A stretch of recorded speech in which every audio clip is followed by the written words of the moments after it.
Atas petunjuk penyelamat kita dan menurut ajaran ilahi, maka beranilah kita bernyanyi. Bapa kami yang ada di surga, dimuliakanlah namamu.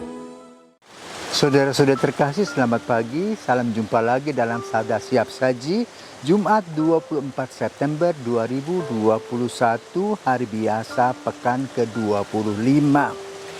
Marilah kita berdoa dalam nama Bapa, Putra, dan Roh Kudus. Amin. Allah Bapa, sumber kedamaian sejati, kami mohon berkat-Mu untuk hari-hari ini, di mana kami bersama-sama ingin merenungkan makna kehadiran Putra-Mu dalam hidup kami, yaitu Yesus yang adalah Kristus dari Allah. Ia telah memberikan hidupnya bagi kami, mengajarkan cinta kasih. Semoga apa yang ditanamkan dalam hidup Yesus dapat kami laksanakan dalam kesetiaan, dalam sukacita di dalam Engkau, kini dan sepanjang masa. Amin. Tuhan bersamamu dan bersama rohmu. Inilah Injil Yesus Kristus menurut Lukas. Lukas bab 9 ayat 18 sampai dengan 22. Pada suatu ketika Yesus sedang berdoa seorang diri, maka datanglah murid-muridnya kepadanya. Yesus lalu bertanya kepada mereka, kata orang banyak, siapakah aku ini? Mereka menjawab, Yohanes Pembaptis. Ada pula yang mengatakan Elia. Ada pula yang mengatakan salah seorang dari nabi zaman dulu telah bangkit. Yesus bertanya lagi, menurut kalian siapakah aku ini? Jawab Petrus, engkaulah Kristus dari Allah. Dengan keras Yesus melarang mereka memberitakan hal itu kepada siapapun. Ia lalu berkata, Anak manusia harus menanggung banyak penderitaan dan ditolak oleh tua-tua, oleh para imam kepala dan para ahli Taurat, lalu dibunuh dan dibangkitkan pada hari ketiga. Demikianlah sabda Tuhan, terpujilah Kristus. Kalau kita perhatikan, semua kehidupan ini ada sebab, ada akibat. Pagi hari, matahari bersinar, burung-burung bernyanyi, lalu kita mulai sibuk dengan pekerjaan kita. Bila matahari terbenam, bulan datang, maka kita beristirahat. Dalam pekerjaan kita selalu mencari waktu untuk diri kita masing-masing. Maka kalau kita merefleksikan tentang dunia kerja itu ditujukan bagi pertumbuhan pribadi kita, bagi orang lain hasilnya, kerjasama, dan juga terutama untuk memuliakan Tuhan. Hari ini kita mendengarkan tentang sosok yang dipertanyakan oleh Yesus kepada para murid. Dan hal ini menggambarkan relasi kedekatan satu sama lain.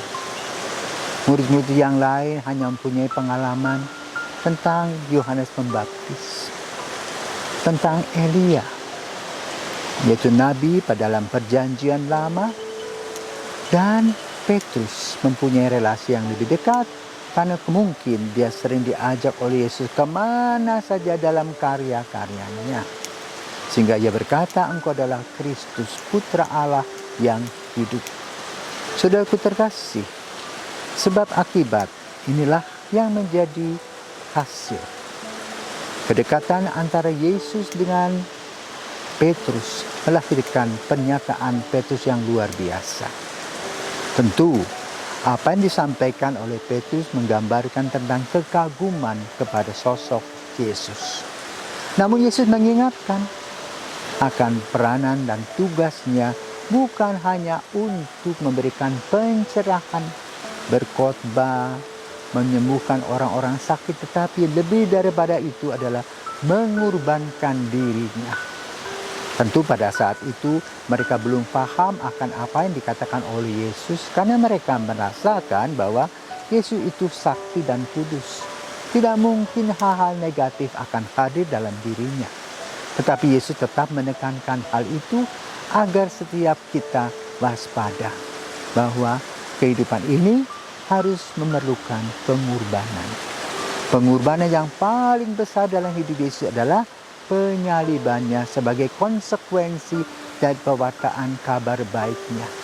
Dan itulah juga di sana kita belajar bagaimana kita senantiasa berbuat baik, tetapi hasil akhir bisa buruk, sebagaimana penyaliban, kesulitan-kesulitan, penyakit-penyakit yang datang yang menggerogoti hidup kita.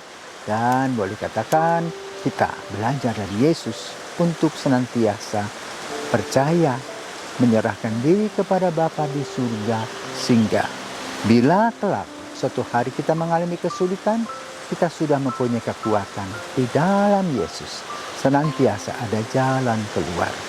Dan hal itu dilakukan oleh para murid, di mana mereka pada umumnya menjadi martir, berkurban demi sesuatu yang lebih besar.